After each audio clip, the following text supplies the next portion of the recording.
मुंबई महापालिकेला कंत्राटदारांनी जवळपास 350 कोटींचा चुना लावल्यानंतर रस्ते घोटाळ्याचा पर्दाफाश झाला आणि हा पर्दाफाश करण्यासाठी सर्वात मोठी कामगिरी बजावली ती गुगल मॅपनं। कशा प्रकारे मुंबई पोलिसांनी तंत्रज्ञानाचा वापर करून रस्ते घोटाळ्याचा छडा लावला पाहूयात एबीपी माझाच्या गणेश ठाकूर आणि मनश्री पाठकचा हा स्पेशल रिपोर्ट। Google mapping. तुम्ही अनोळखी शहरातला रस्ता किंवा ठिकाण शोधण्यासाठी गुगल मॅपचा वापर करत असाल, मात्र याच गुगल मॅपने मुंबई पोलिसांना रस्ते घोटाळ्यातील आरोपींपर्यंत पोहोचण्याचा रस्ता दाखवलाय।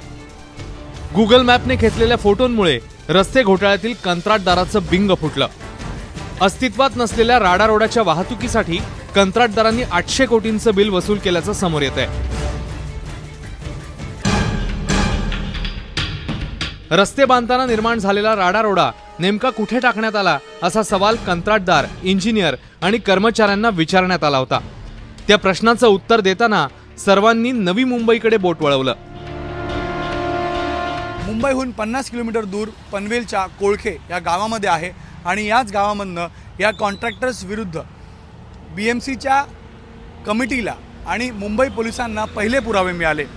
या कॉन्ट्रॅक्टर्सनं बीएमसीकडनं पैसे घेतले। जे डेब्रिज असते, जो ढिगारा रस्ते बनवण्याच्या वेळेस जो कचरा आला, जो ढिगारा आला, त्या ढिगाऱ्याला मुंबईहून इथे फेकण्यासाठी, पण गुगल मॅप्समध्ये हे स्पष्ट झालं की या कॉन्ट्रॅक्टर्सने मुंबईहून कोणत्याही प्रकारची डेब्री आणून इथं या कोळखे गावामध्ये किंवा उळवे गावामध्ये डंप नाही केली आहे, फेकली नाही आहे। आता कोणत्या कंत्राटदारांनी मुंबईला खड्ड्यात घातलंय त्यावर एक नजर टाकूया। तेजस शहा हे महाशय रेलकॉनचे डायरेक्टर आहेत। या कंपनीने 13 रस्त्यांच्या कामात घोटाळा केल्याचा आरोप होतोय। जितेंद्र किकावत महावीर इन्फ्रास्ट्रक्चरचे डायरेक्टर, या कंपनीवर 4 रस्त्यांच्या घोटाळ्यांचा आरोप आहे। नलिन गुप्ता जे कुमार इन्फ्रा प्रोजेक्टचे डायरेक्टर, या कंपनीने मुंबईतल्या डझनभर रस्त्यांच्या बांधकामात हेराफेरी केल्याचं बोललं जात आहे। नरेंद्र मधानी आरके मधानी ग्रुपचे पार्टनर, या महाशयांनी देखील 7 रस्त्यांची बांधणी करताना घोटाळ्याचा मार्ग पत्करल्याचं समोर येत आहे। नितीन शाह आरपीएस इन्फ्रा प्रोजेक्ट्सचे डायरेक्टर, यांनी मुंबईतले 9 रस्ते बांधले, मात्र ते बांधताना हेराफेरी केल्याची जोरदार चर्चा आहे। केआर कन्स्ट्रक्शनचे पार्टनर कोणार्क शहा, त्यांना देखील 12 रस्त्यांचं कंत्राट मिळालं होतं, मात्र ते सर्व रस्ते उभारताना त्यांनी भला मोठा घोटाळा केल्याचा आरोप होतोय।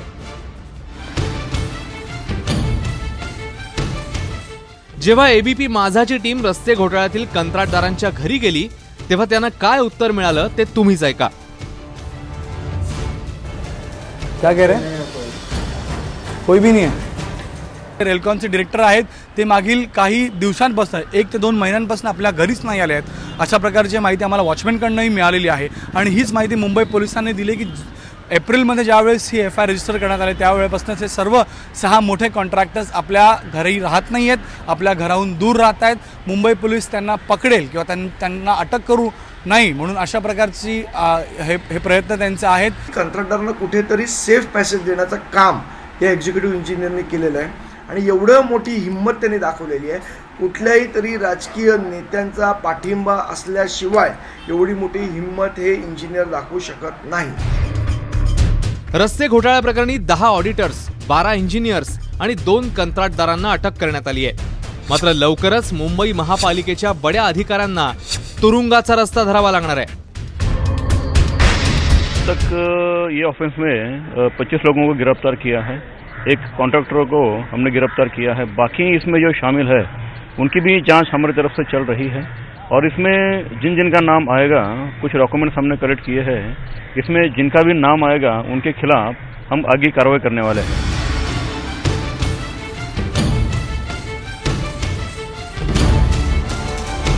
घोटाळेबाज कंत्राटदारांमुळे मुंबई खड्ड्यात गेली आहे, तर स्वतःला मुंबईचे राजकीय शिलेदार समजणारे राजकारणात मशगूल आहेत।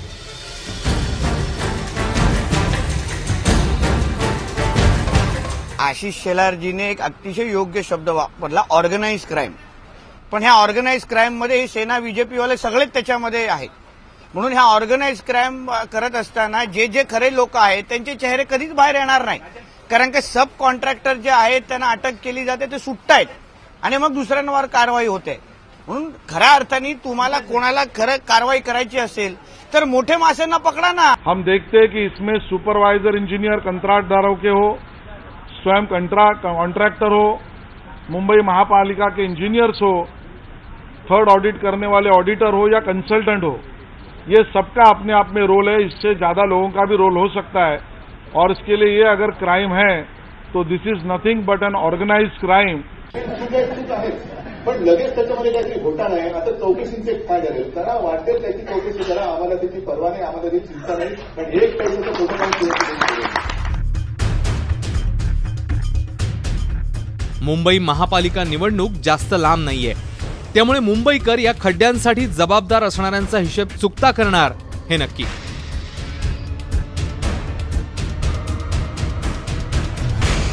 मनश्री पाठकसह गणेश ठाकूर, एबीपी माझा, मुंबई।